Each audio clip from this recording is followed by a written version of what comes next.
Hey metalheads, you like tattoos? Of course you do. If you're in the Louisville, Kentucky area, come on over the bridge to Clarksville, Indiana, and get you some ink done at Ageless Art. If ink isn't your thing, they have a piercing studio as well. Visit agelessartclarksville.com to see some frequently asked questions, meet the staff. The shop is open Monday through Thursday, 12 to 8 p.m., Saturdays, 12 to 10 p.m., and Sundays, 12 to 6 p.m., all appointment-only spots. You can set up your appointments by phone at 812-283-1793 or email agelessarttatoosandpiercing@gmail.com and someone will get you set up for your first or your next tattoo or piercing.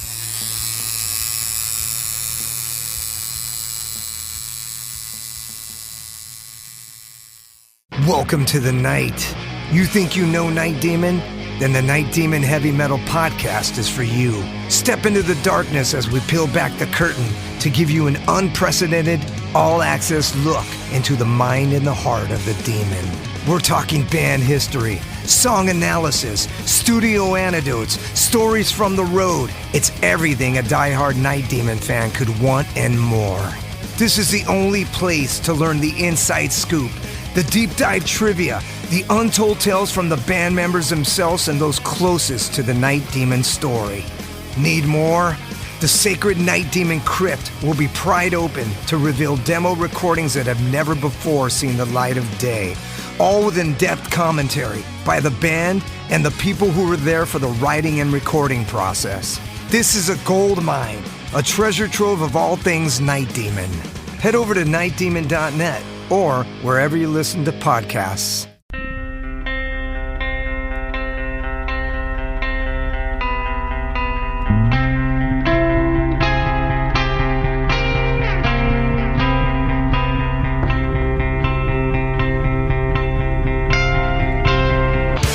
In 2017, one man's vision and passion for all things metal started out as a record store in his house. Years later, the fight against a mainstream empire continues as Shade Beast. An independent metal collective and online store based in Athens, Georgia, is the world's premier heavy metal brand for music heads that value authenticity over the mainstream acceptance. Featuring original t-shirts from some of the best underground artists, as well as stickers, posters from the Shade Beast Presents concert series. Unique, one-of-a-kind collectibles and small curated selection of vinyl and cassettes from the masters old and new. Visit shadebeast.com and enter promo code SithLord for free domestic shipping on your first order, whether you're a new customer or returning. And be sure to join the Shade Beast social groups on Facebook and the interwebs to keep up with the new release announcements and talk all things metal and Star Wars. You'll never find a more wretched hive of scum and filth.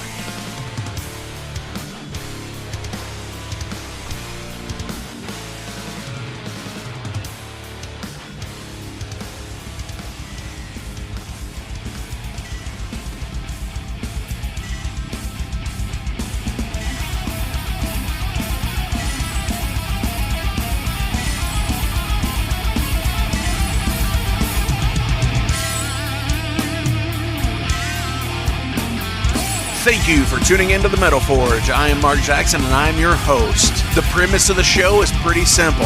Awesome interviews and awesome music. If you want to contact me, hit me up at metalforgeradio@gmail.com or visit the website metalforgeradio.com. And now let's get this show on the road. What's going on, maniacs? Thank you all for tuning in to another week of the Metal Forge. How the fuck are you all doing? I am doing pretty goddamn good because this is a first.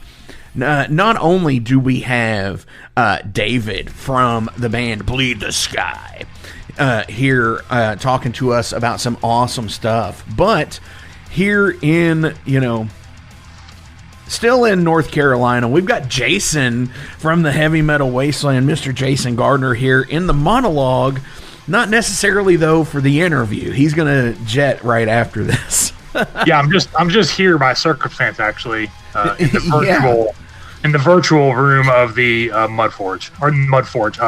Metal Forge. The Mud Forge, the Ale Forge, the Metal Forge, the Mud Horn, the Metal Horn. we can brand for days. Yes. So yeah, and obviously Jason is going to be doing a Heavy Metal Wasteland on today's episode. That's kind of why he's here. And fuck yeah. So real quick, I am going to keep this week's episode short and sweet. Don't really have much to talk about, but next week I'm going to be doing somewhat of a I'm gonna say that I'm gonna do this, but I'm probably gonna forget about it and not do it. So I was gonna say maybe I could do like a comprehensive like band breakup list when shit got really nasty with them. It sounds like you heard some news today and inspired that idea. Yeah, it does. Like obviously in metal we've got like the different factions of different bands. Like, Dave Mustaine can't get over his ex after 42 years, actually. And, so that's always been an ugly fucking thing, right? But then you get things like the Bob Daisley and Ozzy versus Sharon. The Anybody and Ozzy versus Sharon, actually. Yes. But then you also get, Jeff Tate's Queensryche, and you've got all these factions of who the fuck ever's band and whatever rendition is playing it. You've got this so and so's Great White and Great White. You have that weird fucking split amalgamation. Yeah, LA Guns is the same way too, I think. Well, yeah, but LA Guns is interesting because it was Axl Rose and Tracy Guns, right? Because that's how the Guns N' Roses thing began. Was with Tracy and Axl, and then Tracy split off and did LA Guns, and then you've got Guns N' Roses. Don't forget my personal favorite, Bobby Blotzer's Rat is out there too. Oh yeah, opposed to isn't Rat now called? Isn't it Stephen Pearcy's Rat? I have no idea. I think it is. I don't keep up. I think it is, or he tours on his own performing Rat songs, and it's like Stephen Pearcy, Rat, fucking, and it gives the doing whatever album in its entirety type shit. Right. Hey, real quick, which is the Great White that burned down the place up in the northeast? Was that Great White, or was that the other? That was the other Great White. Yes, the other Great White. Yes. Yeah, that was the other Great White. Whoever's rendition of it was. Yeah. But yeah, other than that, I do want to tell everybody out there before we get into the Heavy Metal Wasteland this week with Jason that he will actually be up in the Louisville, Kentucky area at the end of the month on the 28th and 29th, and that is the weekend I turn 40. So the Metal Forge promotes live shows at a few different clubs in Louisville. So come out to the Mag Bar on April the 28th. It's a Friday, where you will end up seeing Halfcaster, Temptations Wings, and Rifle. And Rifle has been on the Metal Forge back in the radio days, and they're way overdue to come back in. So we're gonna get them coming up soon, and fuck yeah. And then the next night we have One Wild Night 3 Uncompromised at Losers 812, where the bands will be Temptations Wings, American Bombshell, Overload, and Wild Ride. And so obviously you all know Jason's band Temptations Wings has been on the Metal Forge before. Go check in the archives. I believe it was February of 2022. I haven't had American Bombshell on, but in March of 21, I'm thinking. I can't remember, not by going from memory here, but yeah. So we're gonna check that out, and you know the archive deal. That. do that. Go search the archives. They're in there as well. And of course, you all know Overload is my band. So, fuck yeah, come celebrate my 40th fucking birthday at 2 awesome fucking shows at the end of the month, April 28th and April 29th. Now, let's go ahead and check in with Jason here in the Heavy Metal Wasteland. Welcome back to the Wasteland. Hope everyone's been well since last time we spoke. And for you fellow Star Trek nerds out there, on the day I'm recording this, happy First Contact Day. See you in 40 years. I got 2 releases today. Seems we're on the horizon of some pretty big releases coming up over the next few months. No need to say any names, you know who it is. But I just want to make sure that I brought to your attention a couple smaller releases that have been come out in the past few weeks. Just because, sometimes some bands just take up all the oxygen in the room. So any chance I get to promote the small guys, I'm going to take it. So the 2 I have for you today, first one is a real underground band. If you've listened to the Metal Forge the past couple weeks, Mark had a guest on named Ozzy Darden from the band Children of the Reptile. They are a independent band out of Wilmington, North Carolina. Trad metal, new wave British heavy metal, classic rock hybrid band. With some classic metal inspiration also thrown in there. So the new album, which comes out today as you're hearing this on Spotify, is called Heavy is the Head. From what I read, this is a real personal album for the band, both writing and lyrically. And I have to say, this album is probably going to be Album of the Year contender very easily. Definitely top 5, but I could see myself calling this Album of the Year like right now. So if you're into like what I call guitar porn, which is like a lot of shredding and like harmonizing while you're shredding, stuff like that, don't sleep on this album. This album is excellent top to bottom. It doesn't overstay its welcome. It gets in and out real quick, but I don't think you'll forget it for a long time. It's a very infectious. Like I said, if you're really into like guitar riffs and harmonies and melodies and stuff, this album has got it, as well as the lyrics too. The first song they released was a song called Burner, which I probably listened to like 100 times since they released it. Great song, great thrashy riff in it, cool lyrics, and the vocal melody is really catchy, which I'm a big fan of, if not done as a gimmick. So I highly recommend this one. It releases, like I said, today, April 7th, on their Bandcamp and also streaming. And if you're into physical releases, pick it up on CD. Hopefully they'll have some cassettes soon, maybe some vinyl, depending on if they sell a lot. But standout track for me is the song 7 Days on Fire. Absolutely incredible. I can't recommend this album enough. So the second album that I want to talk about today is the new one from the band Night Demon.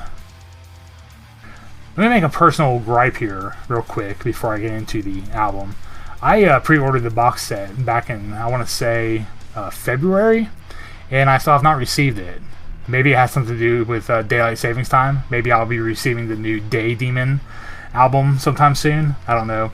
But, all personal jokes aside and my hatred for daylight savings time, I really like this album a lot. It grew on me after a few listens. I wasn't really into the first song, Outsider, too much. But once I learned it was a concept album, I kind of just waited to listen to it in the context of the whole album. And it was a much better experience. It's a very cool story, very sci-fi driven story.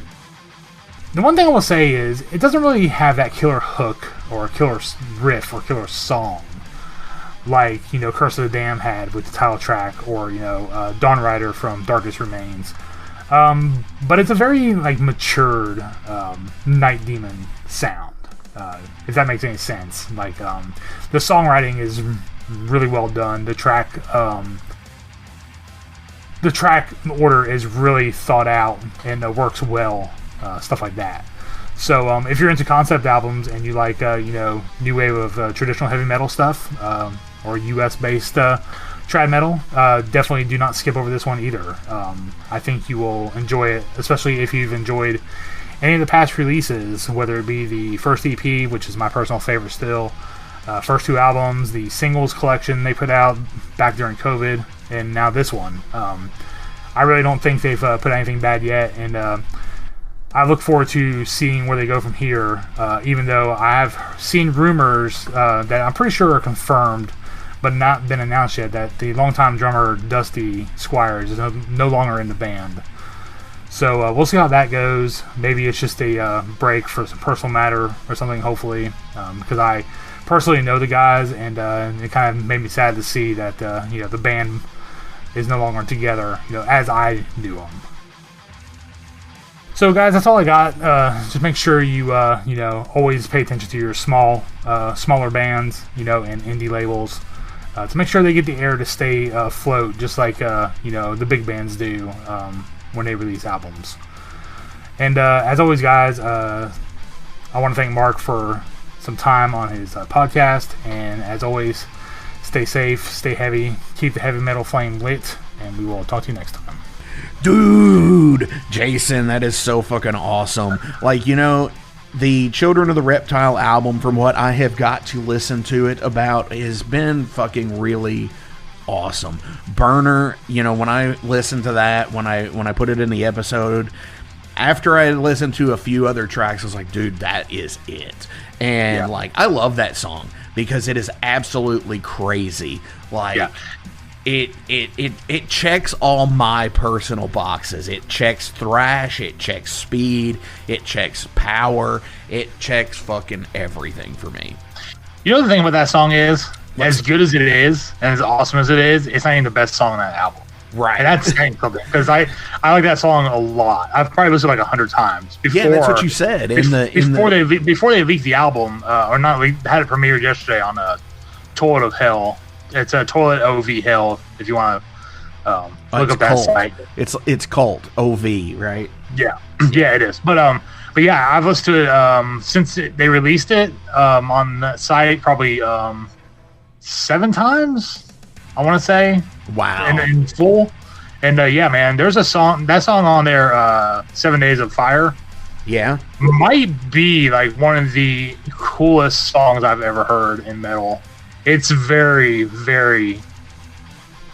it's a very nice collection of riffs that fit very well together. We'll just say that. There's no sense trying to describe music, because until you hear it, you have no fucking idea what the hell it sounds like, Right. Which is the cool thing about talking about music. You can't it's not like you can spoil an action scene in a movie or something like that. Music is you just have to hear it. So, but I will say the whole album is probably a very early album of the year contender already. So. Right. And there's some heavy hitters coming up, as we all know. Oh, of course, yes. And I mean, that's awesome. But the Night Demon thing, personally, we've talked quite a few times on that, and that I just recently picked that up, and I didn't get to listen to it yet. I took it out of the jacket. I'm trying to gather my shit and film an unsleeved, and I'm really trying to, and it's just every time at the end of the work week, I'm just oh man, I gotta do this, but I don't feel like it. But anyways, yeah, so I will film an unsleeved where I will review the new Night Demon album. It'll probably be a mail day kind of thing. Just some new purchases that I've picked up. Yeah, I've got this Weight Shift CD here sitting. I need to show off, and also I ordered the Children of the Reptile CD, so that should be in any day. And then I'm still waiting, as you heard on the review, I'm still waiting on this Night Demon box set. Right. I don't know where the hell it is, somewhere out there, but it annoys me because other people are posting their box sets. Yeah. And I feel like a kid left out on Christmas. Aww. Yes. See, that's rough, man. Damn it. But you know what? We're we're running here, and I said I was gonna keep this short and sweet, but I've talked just sweet. It's just sweet. No. Hey yo, it's too sweet. You got to do the Scott Hall. Rest in power, Razor Ramon. So this is Bleed the Sky. The devil will see you now.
right, Maniacs. This week, I am being joined with David, right?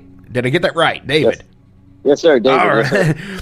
See, some of these, they just kind of run together sometimes. From Bleed the Sky out in, where are you guys actually considered part of? Home base is California, Orange County area for the band, but we live all over the states. I mean, we go from Oregon, California, all the way across to Florida. So it's we're all over the place, man. We're a mutt of the United States at this point. So you guys actually practice what I consider to be like an actual thing these days, because like I always throw out on here, I hate using the word local when describing bands, and yeah, I get the thing of, oh, everybody was a local band, blah blah blah. That's cool. I get that. Don't get me wrong, but sometimes I think it kind of has a negative connotation, especially when you've got members like you just said. You're in Oregon, you've got home base in California, you've got people stretched all the way out to Florida. Where the fuck exactly are you local to? Right, exactly. But yeah, seriously. So you're up in Oregon. How is it up there? Oregon's beautiful, man. I mean, the weather here most of the time, as everybody hears anything about Oregon, is that yes, it does rain majority of the year, but we do have our sunshine months, the summertime here, the spring and summer. You just can't beat it.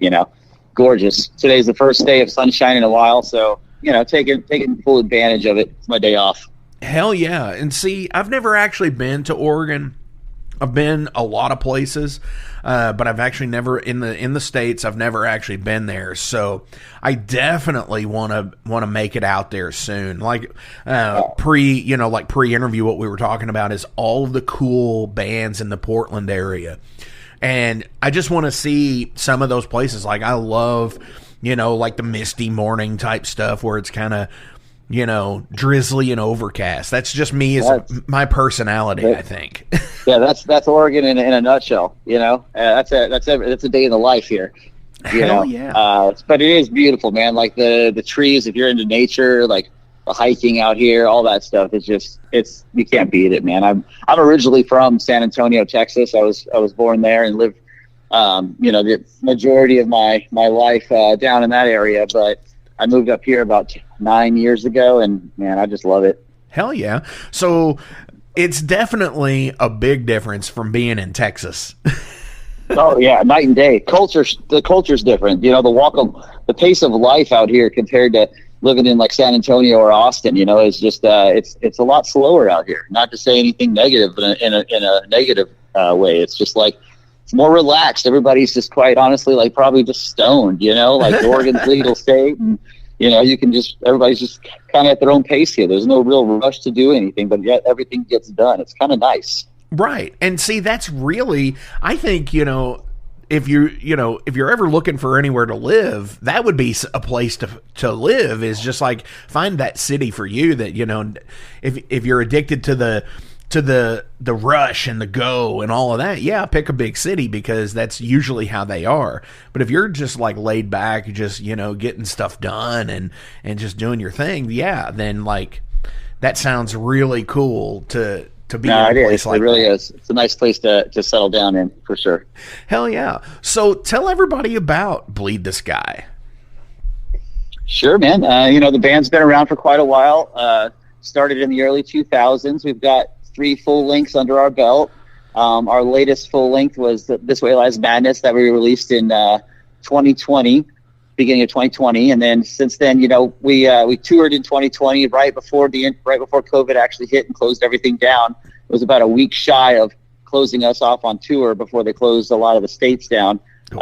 But we were lucky enough to get to finish our run, and then that happened. So that slowed us down as far as, touring goes, going out there and that kind of thing. But as far as like productivity, it just gave us we had to figure out a kind of a newer way to make things happen. We couldn't get all 5 of us together as often and have the writing process that way. It was more, sending files and using Dropbox and everything else, as far as technology goes. And, we had to relearn how to be a productive band via, like I said, we're already all over the United States. So, getting the opportunities to get us all together in one spot was a fly-in trip for certain members anyways, depending on where we were going. So, but that hasn't stopped the productivity. We've been putting out singles and just staying active and trying to put out new music. And we did have a lineup change,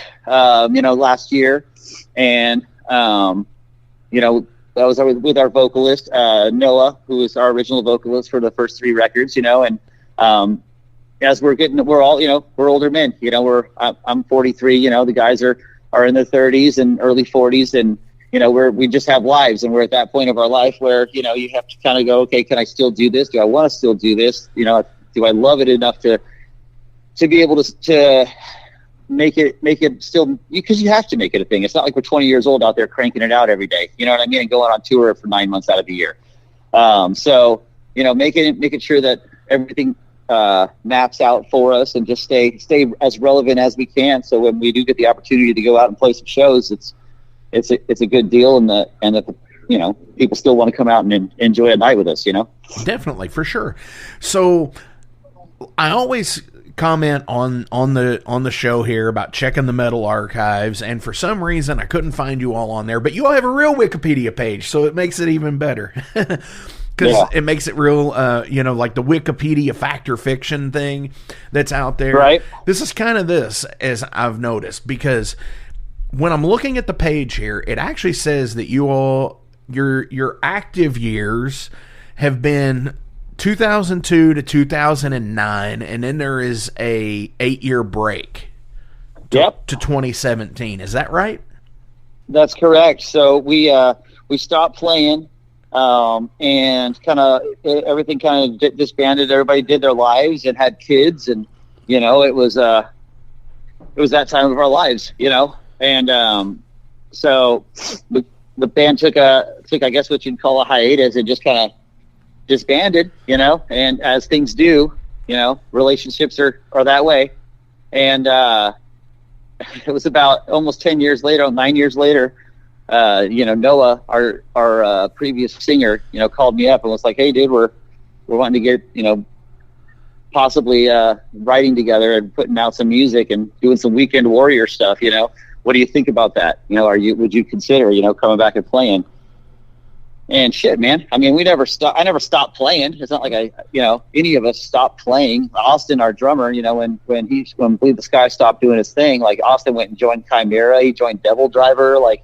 He was super active. Like we're musicians to the heart, man. It's what we do. So we're just wired this way. So, having an opportunity to be like, yeah, absolutely. Let's try and see if we still got some juice left, and sure as shit, not to toot our horn, we were able to put out some pretty blistering songs, they hit hard, and probably harder than we used to be. We've come out a little bit heavier. So it's just because, we listen to heavier stuff as the years have gone on. I grew up listening to Pantera, going to see Pantera, Sepultura, all those shows, and listening to all that stuff. And then now, getting into all the bands over the last decade, like the Born of Osiris's and like the stuff like that, your Periphery and Gojira, and, just those bands hit harder, and they just influence you in different ways, So it's just a blend of everything that we're doing at this point.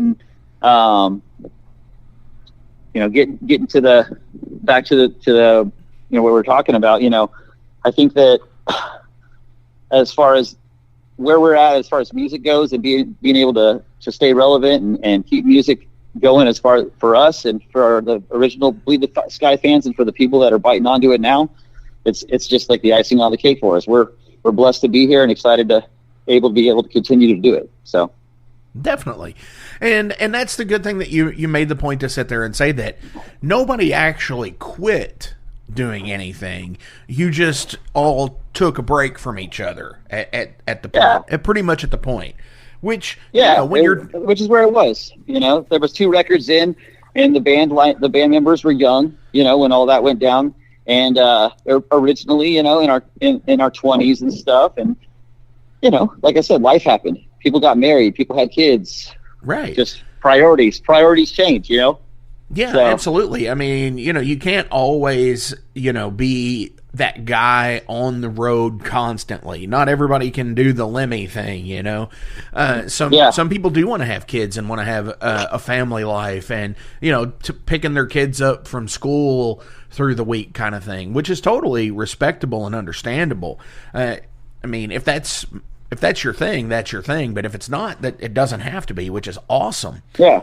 Because and you know, like getting to that, like, you know, the kids got older, and that was the biggest thing, is we all, you know, we had enough time and enough time off, and you know, we're able to go out because the kids are now, you know, late teens, early 20s, you know. Right. So those of us who have kids young, you know what I mean? Like, so we're able to go and get to go out and do it. Now, granted, like I said, it's not like we're going out for, you know, 9 months out of the year, but when we get the opportunity, it's we don't have to worry about those things at home, because one, we're grown-ups, so it's not like we're broke and trying to make it off a dollar menu while we're on tour, because we're all grown-ups and have a life and a job and careers, and you know, like, when we plan for this, we're able to do that, you know. For sure. So, well, I think that's a big thing, that, you know, that should be a how-to, like a Hitchhiker's Guide to the Galaxy type thing. I think there needs to be, like, you know, the independent guide to touring, because, you know, how you can get in and stay in places, and, you know, you can get a hotel or a motel or whatever, or you don't have to eat off the dollar menu and such. Because I think in this day and age, there's a far greater amount of, I don't want to necessarily say weekend warriors, when that's kind of really the case, but I mean, you might do like a 5-shot, like a Thursday through a Monday, or you might, or you know, you take your 2 weeks of vacation a year with your guys, and you go on tour and you play 13 shows in 14 days or something, you know? Yeah, it's exactly. Yes. That's exactly right. And I don't think there are some bands that do, you know, like the 30, 45 day, you know, 60-day tours, but I think they're a lot more farther and fewer in between. Oh yeah, especially with, you know, the cost of travel right now, the cost of gas across the country, you know, like, I mean, it's everything hits your bottom end. At the end of the day, like, if you want to go out and be able to do it, you got to be able to pay for it. You know what I mean? As much as we want to go out and, you know, play metal to you know, 1 million people or whatever, you know, that's just not the case. You know, you played at venues that's like 1,000 people, 500 people. You know what I mean? And with the cost of tour, the cost of everybody being out there, coming back with a little something in our pockets, like that's what it is. That's one in the win column, I think. What's that now? That's one in the win column. Yep. For sure. You know, it's always interesting to talk about, like, going out on the road and stuff. And obviously when bands are younger, you know, it's kind of the double-edged sword, because a lot of people say it's easier, but I don't know if it really is or not, because to me, it's like, you don't have anything when you're younger. And when you do finally have, you know, a little bit of money and you know, a stable residence and stuff like that, that's when it gets kind of scary. It's like, well, shit, if I miss this week. But it always reminds me of the Binge and Purge box set from Metallica, because in the booklet in the booklet, they have a ton of fucking scans of, like, paperwork and documents from that era. Oh yeah.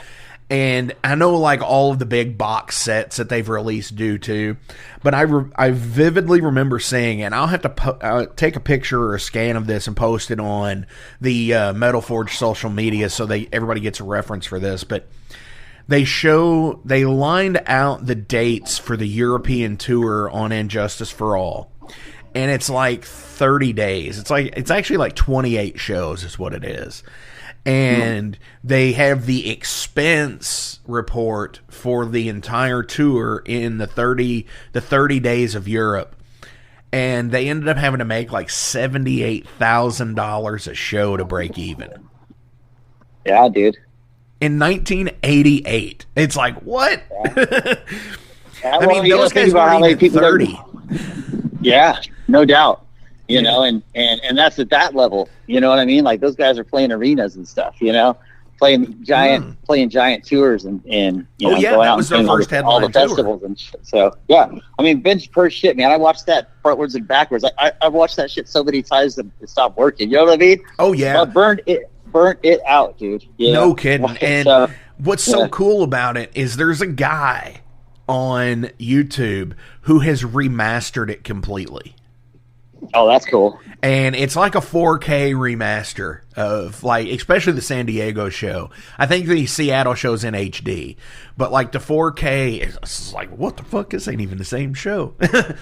But, yeah, you know, awesome. To be not even to be 30 and making those decisions of, you know, of millions of dollars at that point, that's a lot. And, yeah. Being, you know, a 43 or a 40-year-old musician like, you know, like you are and I am and such like that, yeah, we might not be making $1 million decisions, but you definitely have to go out and really weigh things out. It's like, okay, do we need this? Yeah, well, exactly. And like, do it all ahead of time. Like, plan it out, you know, like, the biggest thing for us is, like, you know, knowing what we're going to get, what our guarantees are, having everything lined out, you know, and then just setting a budget and really running it like a business when we're out there. You know, this is what our per diem is a day. This is how we're going to live. This is what we're going to eat. This is what we're going to pay for. Like, the biggest thing that we were having issues with when we were out there was our, like, where we were going to end up staying, because we just didn't know how long we were going to drive through the night. You know what I mean? We knew where the next stop was, but how long can we really go until we just get so tired? You know, so we were getting like Airbnbs and staying at hotels and stuff because we were out on tour in like a Mercedes Sprinter, you know, like the extended ones, yeah. With like the storage. You're storage touring in luxury with one of those.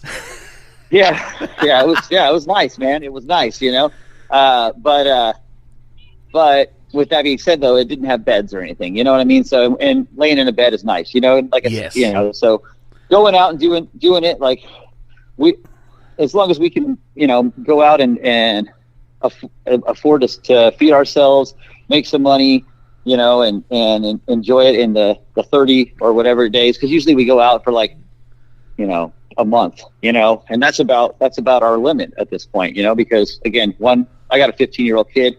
Wayne's got sons, you know, Kevin's got daughters, so we're all dads, man, you know, and so we have those responsibilities and families to make sure that we can take care of as well. Like, I'm lucky because I get to, you know, my day job or whatever, I accrue, you know, X amount of vacation every year. So while we're touring, I'm taking vacation time, and so it's like a double ding, you know. When I come home, it's like a little bit of a nest egg or whatever. But I was able to do that, you know, because we planned it out. You know, I took that time off way in advance, you know, and told work I'm going to do this, and, you know, so it's just a balance, you know, getting to be able to be successful at it and come home and not just, you know, like I said, going out and living on cheeseburgers and shit when you're used to having a warm dinner at home with your family and you're 20 years older than you were last time you did this, or 10 years older. You just, you know, we don't want to live like that when we're out on the road. Like, it's just not where we're at, you know. Absolutely. Call me bougie, man, but, you know, like, you know, I wake up and my back hurts. I can't headbang as hard the next night. You know, I don't want to do that, bro. I want to sleep in a bed, dude. Man, you know? So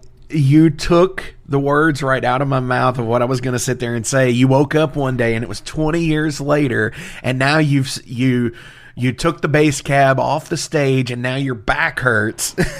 Yep. Yeah. You know, that's exactly where I was going with it.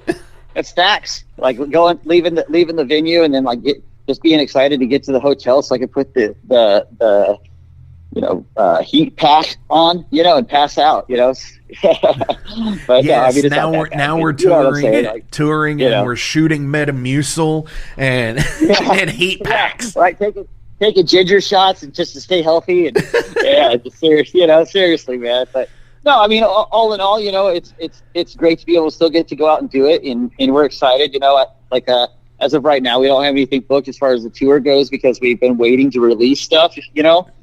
We wanted to put a few new songs out before we get to go on the road again, because, you know, having a new singer change and all that stuff is, you know, we wanted to make sure that everybody's, you know, whether it be the band, the vibe of the band, the feel, the fans loving the new singer or not liking it, you know, just kind of getting a little bit of test the waters out there, and then we are working with our agent to get things booked up, so it'll be happening. But we just wanted to we're just taking our time. Again, we're planners. We're going to make sure that it'll work for everybody. So for sure. And back on that, being the planner and touring and stuff, you made a good point. And this needs to be in that guide that I was telling you that needs to happen. Is always check your options based on where you want to stay. Because if you're planning out this tour, then, pick Airbnbs, because a lot of times you'll find an Airbnb, could be up to $100 cheaper than a hotel. Absolutely. And you got here, and I mean, we stayed in this, we had a day off I think we were in Tucson. We played Tucson, and then the next day was a day off for us, and we literally just stayed there all day. Everybody did their laundry. We had this nice 4-bedroom house, and we paid. It was dirt cheap for us. It was in Arizona, you know what I mean, which is an expensive place, So, it was awesome, man. So Airbnbs are definitely the way to go if you're just trying to get a decent, nice rest on the road, for sure. Definitely. So before we get into the general questions here, I want to ask you, so it was like you said, a decade long between getting back together. So how does that work for you all? Do you just all go and meet at a place and then talk it out and make sure everybody's on the same page? I mean, how does that work for you all? A lot of our correspondence and is just done through conference calls and Zoom calls, right. Because that's the world we live in these days. Since we all live all over the place, it's not as easy to get us all together. So when we do get together, we try and make it at a point where we're either rehearsing or working on music, or you know what I mean. And it's not working on logistics or politics of the band. We can have phone calls to do that, Right, for sure. So with that, as you said, you don't get together a lot. Now, do you all do you get together 3 or 4 days a week before a tour and practice we fly everything? In. Yeah, so we're in there for a week before we go out. We usually fly in and basically get to it the day we land. Fly in early, and we usually start out there in California because that's where everybody's gear is at and whatnot. So. Start in California, and we'll go and rehearse for a week, and then usually start our tour from California, since it's home shows kind of thing for Blue the Sky. For sure. Yeah, and you always want to get together and do everything to the best of your ability, of course. So at that point, and going into it, sorry to cut you off, going into it like that, it's since we all have to do it this way, it's we have to all come prepared. It's not we're coming to work out the kinks or work out the songs. It's you gotta show up ready to play. It's you can't be, we're not gonna show up and not know our parts and not be as tight as we can be. We're having band practice, but we're doing it by ourselves before we get there. You know what I mean? Right. So is it safe to assume then at that rate that's how the writing and recording process works for you all as well? Absolutely, it does. With writing for us, a lot of it is done just same kind of deal. The last writing session we did, we all just flew it. We had the guys fly in and went to Kevin's house. And Kevin, our guitar player, produces our band, does all of our. He recorded our last record. He's recorded the last 3 singles. He produces it all. So everybody went over to Kevin's house and spent a few days. We came in for a weekend and just riffed down, what we call riff farming. Go through all the phone recorded, little riff, you know what I mean? It's stupid little humming riffs, or just on acoustics, or just in your bedroom jamming down, and try and recording it on your phone or whatever you got, or whether we use it our home studios and then just send the files. It's how we do it, So, but as of late, working on the Parasite, we did it. We just did everything. Everything was all done basically remotely. You know, we didn't even get to all get in a room together including with our new singer until we went to shoot the music video for Interesting. it. Wow. You know? That's got to be weird because, like, I'm in a band, and of course we're all in the Louisville area, and like, I've got friends that live in LA that are like, hey man, you should play on this. I'm like, but I live in fucking Louisville. How the fuck? It's like, it's the same way we're doing this.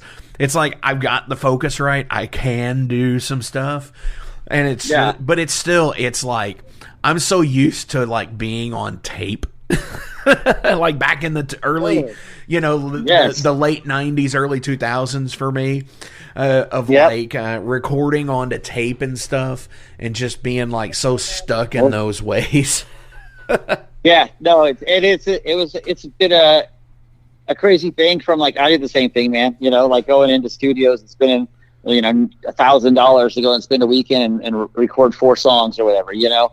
And those days are just gone, man. You know, like you could do it from your house with your DAWs, and as long as you have the capability to record good, clean, direct tracks to where you can, you know, reamp it however you want the guitars to sound, and get a clean, dirty track however you can, you know, if you have the capability of micing your stuff up or just running through your amp sim that you love, whatever, you know, for pre-production or whatever.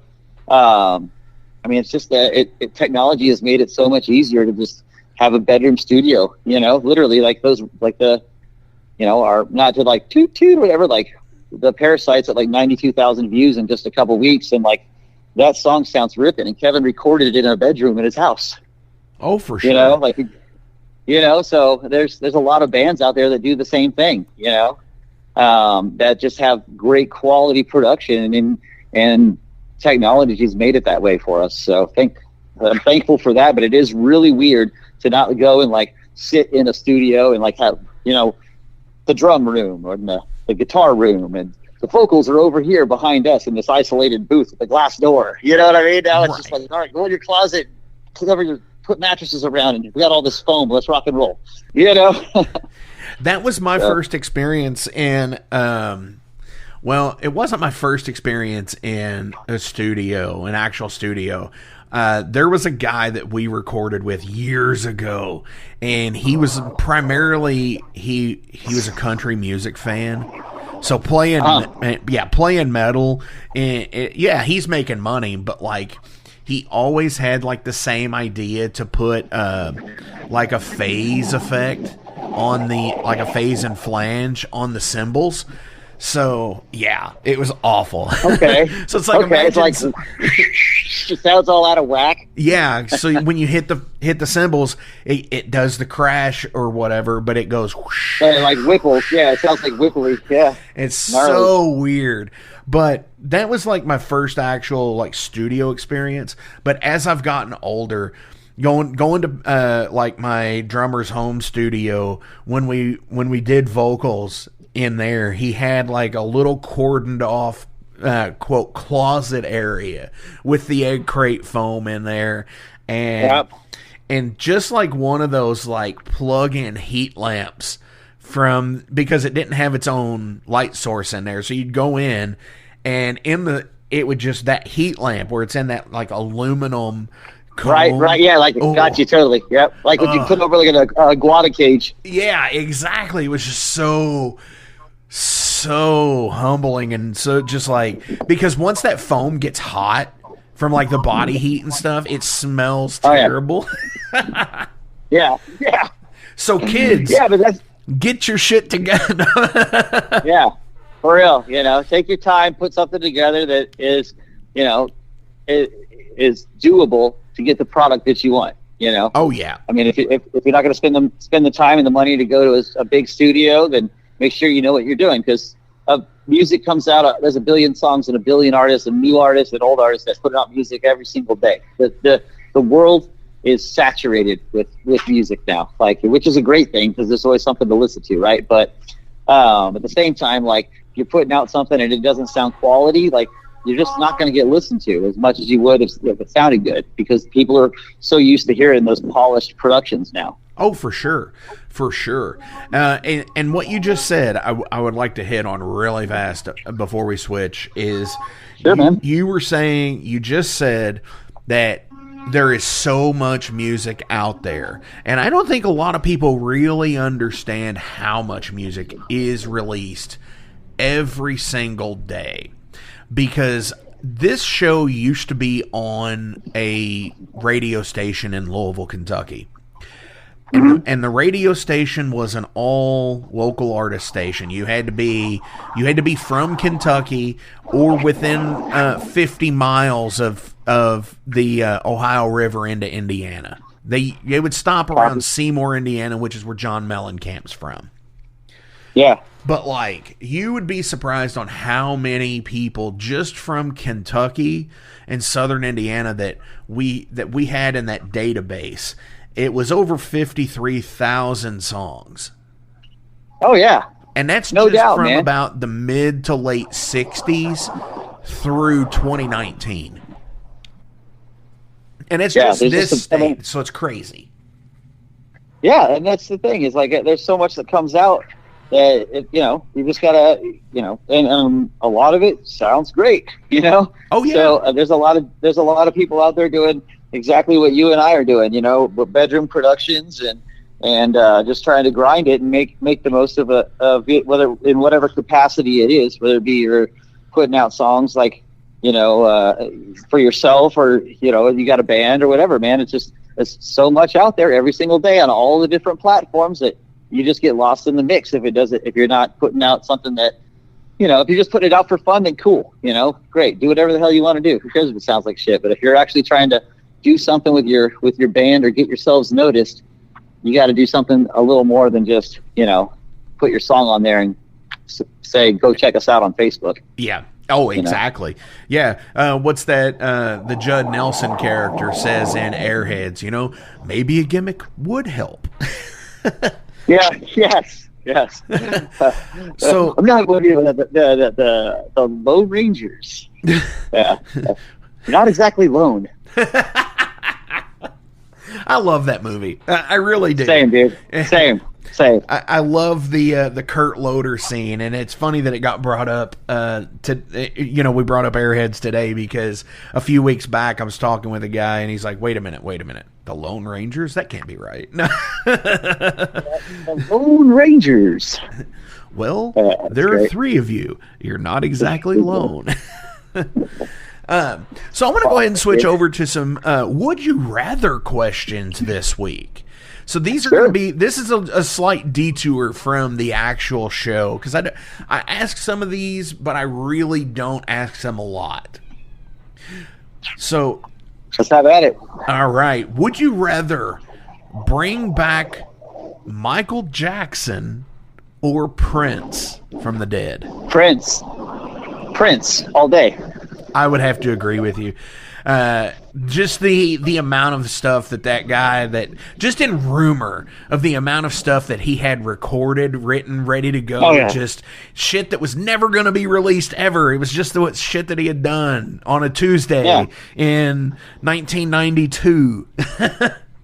Yeah, and that dude completely ripped at guitar. I mean, Prince is definitely the one I'd choose on that question. Faux show. That's crazy because, like, one of my favorite videos of all time with him is is at the Rock and Roll Hall of Fame ceremony where they're talking about when he was playing with Tom Petty. He's playing with Tom Petty, Jeff Lynne, Danny Harrison. Yeah, that's such a good performance. Oh yeah, and then at the end of the video, spoiler alert, it's only like 15 years old. He takes his guitar and he just launches it into space. And just dips out, doesn't give a shit. He's just out.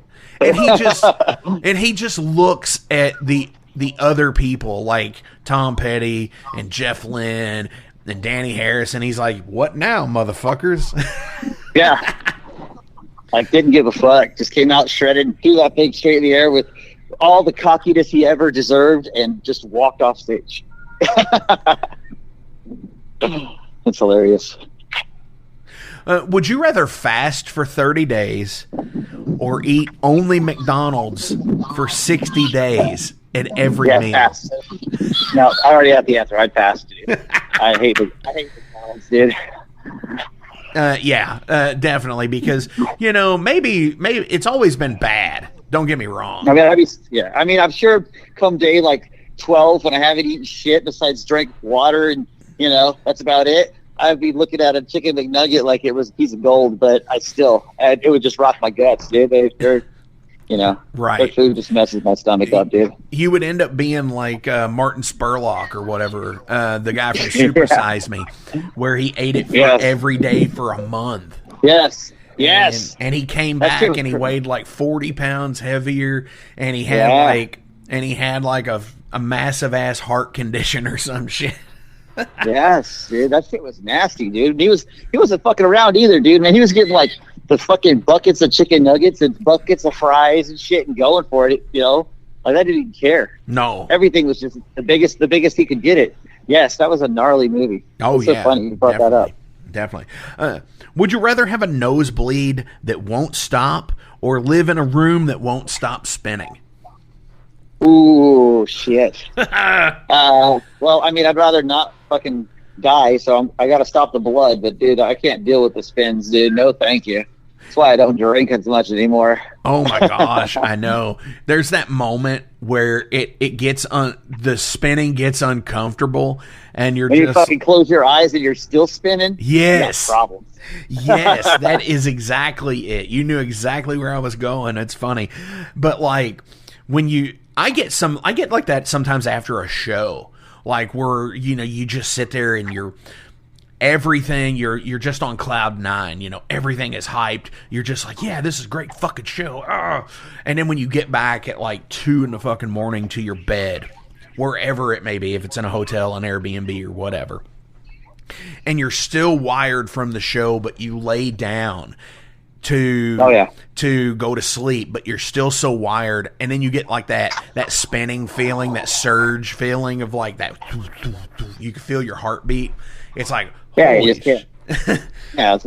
It's part of being hyped up, man. You can't. I guess I just kind of wait until I'm ready to pass out, because I don't really even on the road. Like, I mean, I don't sleep a whole lot, but when we do, we definitely try to get the most of it. But dude, like I play at a show every single night like that, dude. It's just like it doesn't get old. You're hyped up every night, trying to go to bed, trying to get rest and not be all the way up and want to hang out with the boys, because shit, you only got, I mean, at least for us, we only got X amount of time that we get to do this. So right. Yeah, I get what you're saying with that. Right. Would you rather live in your car for an entire month or at a friend's house for an entire year? Ooh, well, I'd rather. That's pretty heavy. Yeah, I mean, living at a friend's house, I wouldn't want to put one of my friends out for a year unless they had absolutely had like a huge house and I was able to contribute to that house.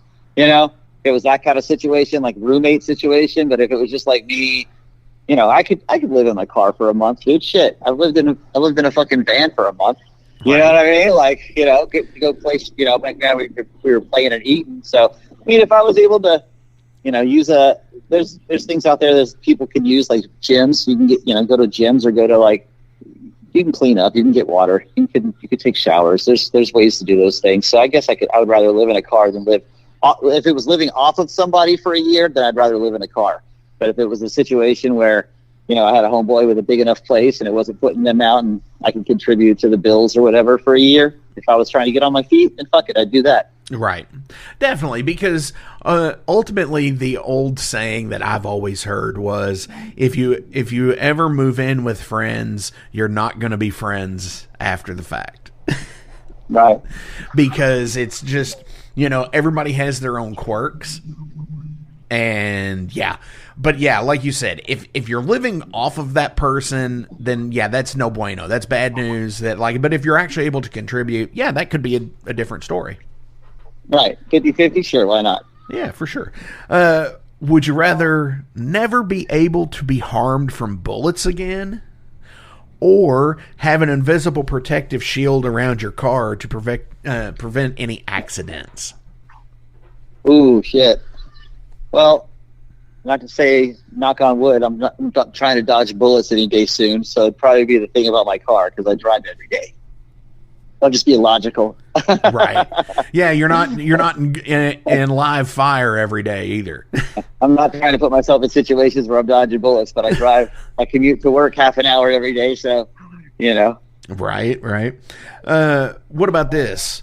Would you rather suffer from a toothache or an earache all day long? Fucking earache all day. Toothache, there's nothing fucking worse than that shit. Oh yeah, I agree. Yeah, that's at least with an earache, you can put in a piece of cotton, you can put in an earplug, and it kind of subsides it a little bit. A toothache, once you use oil and clove or fucking Oragel, and that shit wears off, you're fucked. Yeah, it's horrible, exactly what I was about to say. You're fucked. Would you rather go on a road trip with Oprah or Jimmy Kimmel? Well, Jimmy Kimmel, but Oprah. Yeah, you might get a new car out of that. Yeah, one. Jimmy Kimmel. Yeah, right. You get a car. Jimmy Kimmel, That's though. awesome. Yeah, right. No, Jimmy Kimmel's hilarious, dude. I always seeing him on TV now. It always reminds me from being in the early 2000s when he was on Win Ben Stein's Money. Oh yeah, dude. As the host, and then he didn't he do the Man Show with Adam Carolla? That's crazy, dude. But yeah, Adam Carolla. Yeah, and then seeing him now, and he's like fucking like David Letterman or Jay Leno. Yeah, he's prime like time, prime time, fucking yeah. I mean, shit, man, it the Late happens. Show. He grinded. He'd get something. He met the right people. It's all about. You can't say it's all about the work you put in because a lot of people bust ass to get there, but it's definitely about who you meet and situations that you're, Oh, definitely. So, would you rather suffer from hallucinations or paranoia? Hallucinations. Because they can be fun. Yeah. Yeah, paranoid. I'm not about it, dude. Right. I don't want to live that life. What about this one? Have you? This is a different one. This isn't a would you rather. This is from the musician deck that I pull from too. Have you ever sold an instrument or piece of gear that you wish you didn't? Yes. Back in dude, like 97, 98, right? I was in high school still, 97, I guess, and I had a Joe Satriani Ibanez signature series, those thin-bodied. Oh yeah, like the S. Yeah. You know what I'm talking about. Like, yeah, they were badass. Yeah. I had one of those guys with the Floyd Rose. It was a fucking blue and black sunburst, dude. It was a blue, like dark blue to black, like navy to black. Oh, it's fucking sick, dude. It had double shark fin inlays on this thing, and anyways, I traded it for a fucking Pearl Export drum set brought to a friend of mine because I was like, man, I want to learn fucking drums. And he's like, well, I'll give you my whole kit for that one guitar. And I'm like, fuck yeah, sounds good. And then I got the drums, and I was like, well, I want to fucking play guitar, man. Fuck, Oh, so man. I ended up getting a guitar again, of course, but I want that guitar, and that dude moved away, and fuck, who knows where that guitar is at now. But yeah, I had one of those, and then I also had there was an Epiphone. I now have a Gibson, but it was an Epiphone Explorer, the gold, what was it, the Korea? Is that what they call it? Koreana or what? Koreo? Whatever they're called guitars. Yeah, Karina guitars. I had one of those in the early 2000s. That was just a fucking beast too, man. It sustained for days, and I ended up selling that thing. But those are the only two ones that I really miss. Cause, dude, are you sure you don't listen to this show and not know about it? What's that? Are you sure you don't listen to the show? No, man, I haven't, dude. That's so weird. Because why is that? My two pieces are the exact same pieces. Get out of here, dude. Like, I had a Carina Explorer that just played so fucking nice. It was the Carina with the white pick guard, and we traded it out for the black pick guard because the Carina and black look so good together. And totally. mine wasn't a Satriani Signature Series S, but mine was an actual S series that was a Japan Still model clean from as fuck. it was a Japan model from '85. Oh, dude! And it was a maple fretboard, and the body was mahogany, and it was all unfinished. So sick, dude. It's just oiled, and so you feel my pain. Oh yes, you know? that they did not get much better than those two guitars, because even in like the early 2000s, those Carina Epiphones, those pickups in them weren't terrible. No, man, that thing sounded huge, man. I mean, it had that.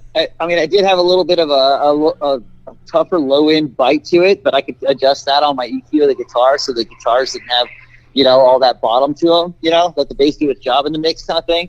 But, yeah, dude, I love that guitar, dude. See, that's interesting. Now I've got the Gothic, Vampire Gothic Gibson Explorer. Oh, it's all wow. black and matte. Yeah, fucking the dope, matte dude. black with the, does it have it's got the blood drops for the inlays. It's got the blood drops for the inlays. Oh, okay.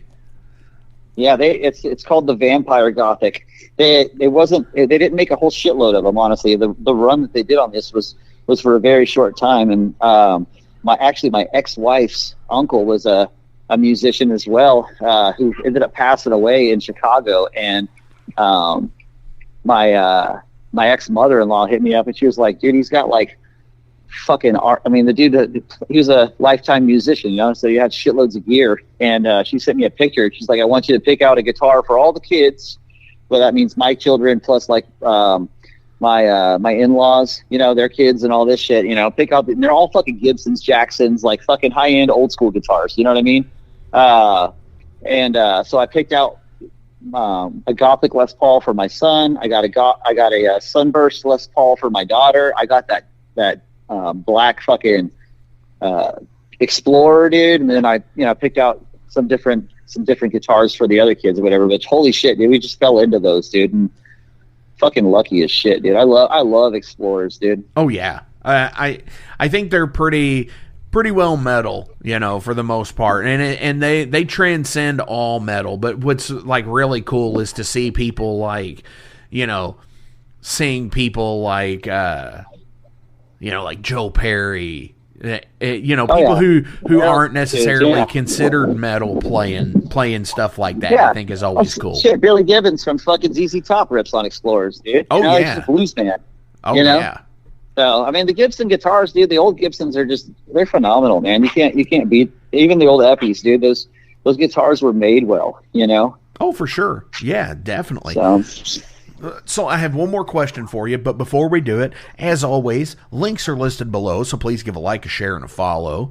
Go buy merch, go support these guys on tour when they are coming near you, because, hey, you know, the states are only so big, they're going to hit everywhere, I'm sure. Because we are. We're planning on going all the way across, like starting in Cali, going across, like once the run happens, later this year, we are planning on going all the way across the United States, starting in California, going across to New York, and then cutting back through, probably finishing up somewhere in like the Arizona area or Texas, Arizona, and fly home from there kind of thing, just so we can get to as many places as we possibly can. Dude, that's badass, and absolutely. Do you have any shout-outs you want to give to anybody today? You know, dude, there's shit.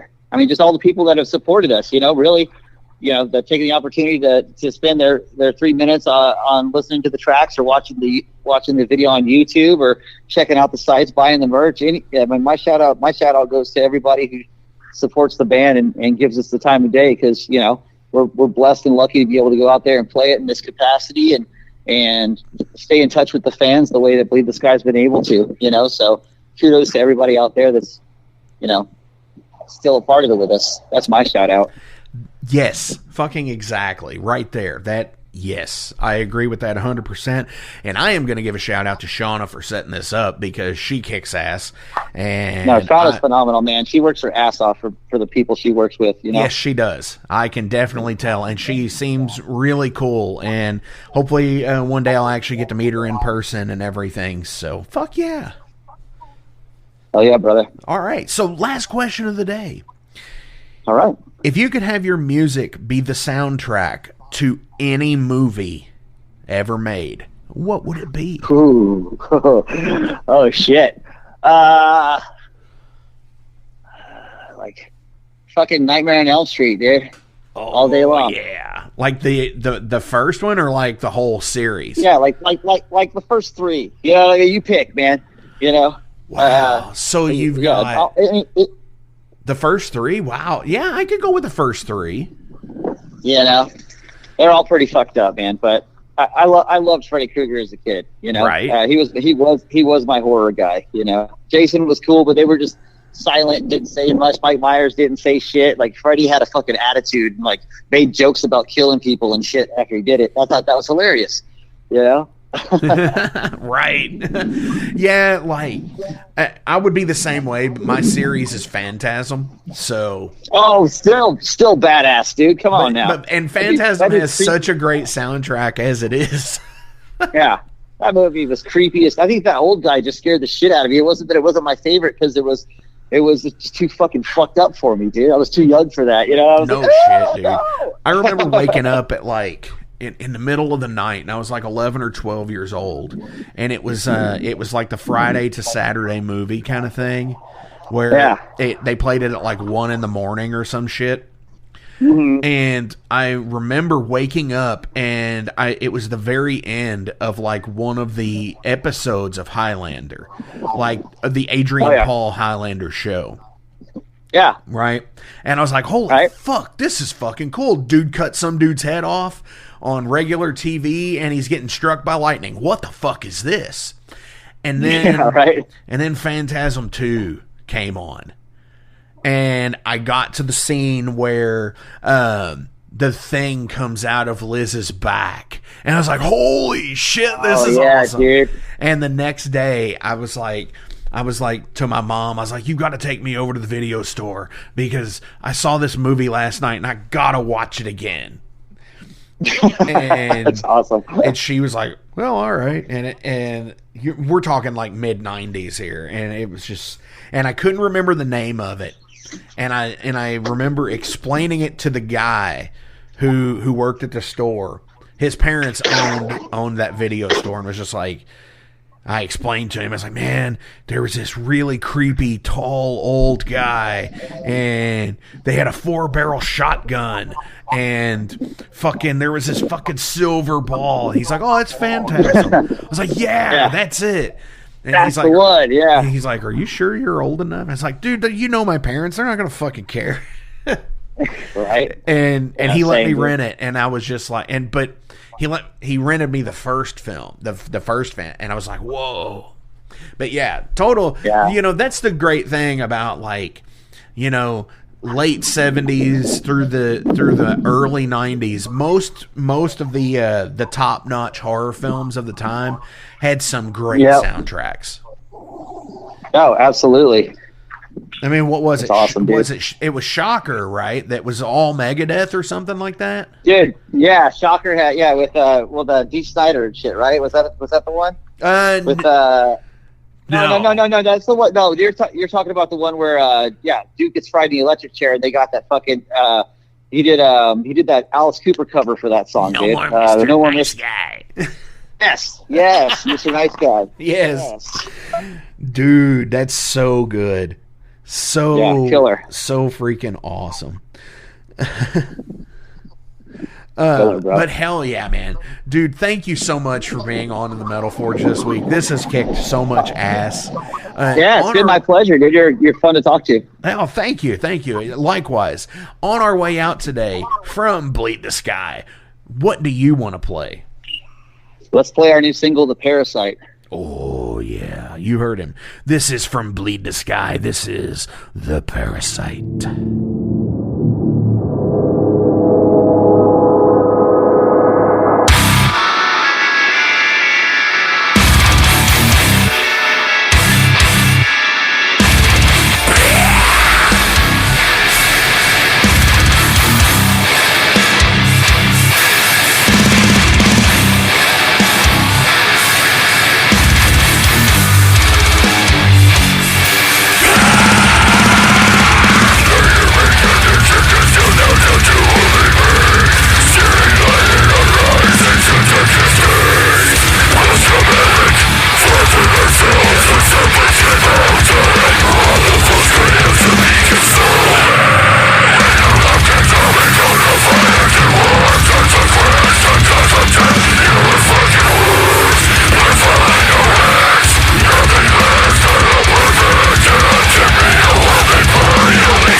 Children's tears are forgotten. Seas swell as we are swallowed by the shores. We poison tools of suicide, and the parasite feeds infinity.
What's up, Metal Forge fans? This is Alan Bishop, the alchemist of Indiana's Black Forest and head distiller at Spirits of French Lick.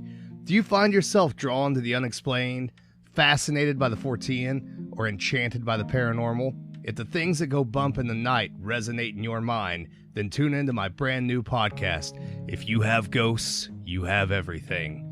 Featuring first-hand accounts, collected stories, interviews, history, and speculation related to all things not of this world. Available now on Anchor, Spotify, Google, Amazon, and more. Set back, relax, and remember, if you have ghosts, you have everything.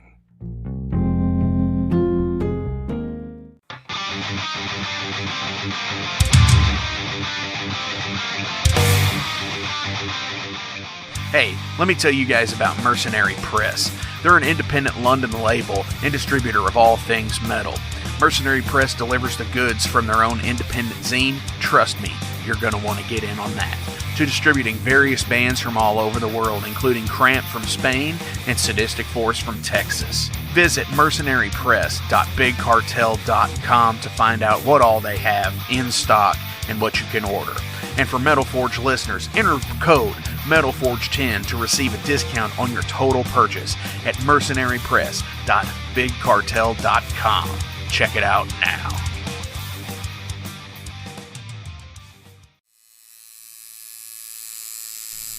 Hey Metalheads, it's with great pleasure I get to tell you guys about a new sponsor to the Metal Forge, Ageless Art, New Albany.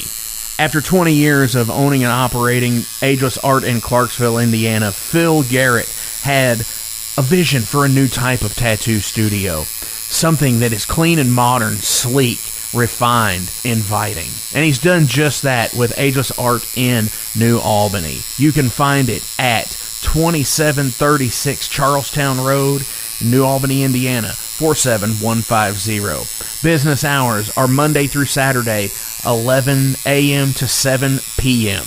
Sundays are 12 to 6. All sessions are appointment only, so give them a call and go get you some new ink. Or if it's your first time, go get your first one, baby.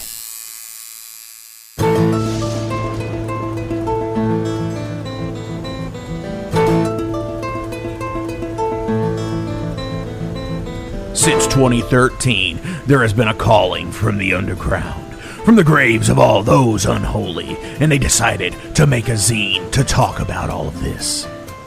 Soul Grinder Zine, an independent metal zine to keep you informed on all things metal and horror from the underground. Available in both print and digital formats, they're bringing you the best interviews and reviews out there today. Not only do they do the zine, but they also do compilation CDs. Check them out at facebook.com/soulgrinder.zine and start your subscription now.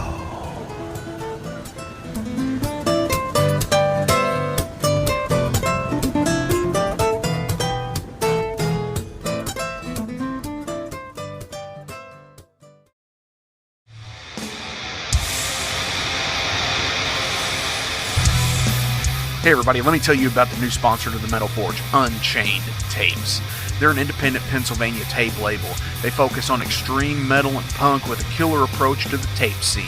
Visit their web store at unchainedtapes.bigcartel.com now to get your fill of tapes. And for being a Metal Forge listener, enter the code METALFORGE10 at checkout to get a 10% discount on your total purchase. That's unchainedtapes.bigcartel.com.